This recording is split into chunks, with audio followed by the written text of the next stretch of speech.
Гражданин Грузии родом из Чечни Зелимхан Хангашвили был застрелен в центре Берлина 23 августа вблизи правительственного квартала Малый Тиргартен. Полиции довольно быстро удалось задержать убийцу. СМИ опубликовали его имя. Это гражданин России Вадим Соколов. Но вот сегодня совместное расследование выпустили сразу 3 издания – The Insider, Bellingcat и Шпигель. Журналисты утверждают, что на самом деле убийцу зовут Вадим Красиков. Он 1965 года рождения. В 2013-м Красиков расстрелял предпринимателя из Кабардино-Балкарии. Он был объявлен в федеральный розыск, но через 2 года из базы данных пропал. Что происходило дальше с Красиковым, неизвестно, пишут журналисты, но в следующий раз он появился в Берлине с поддельными российскими документами и убил Зелимхана Хангашвили.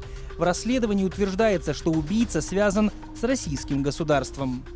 Странное прекращение розыска Красикова и исчезновение информации о нем из баз данных – только часть доказательств его связи с государством. Так, например, несмотря на запрос Германии, Россия не предоставила никаких данных о Красикове, хотя в распоряжении властей была и фотография, и отпечатки пальцев. Всего этого достаточно, чтобы определить личность убийцы за считанные минуты. Вскоре и официальное расследование может получить новое развитие. Делом о громком убийстве продолжит заниматься не уголовная полиция, а Генпрокуратура Германии. Об этом пишет авторитетная газета Süddeutsche Zeitung. Это означает, что следственные органы пришли к выводу, что это не просто криминальные разборки, а к преступлению, возможно, причастны спецслужбы другой страны. Согласно публикации со ссылкой на информацию Генпрокуратуры Германии, российское государство могли дать заказ на убийство. Именно эта версия сейчас рассматривается как основная. Вениамин Трубачев. Настоящее время.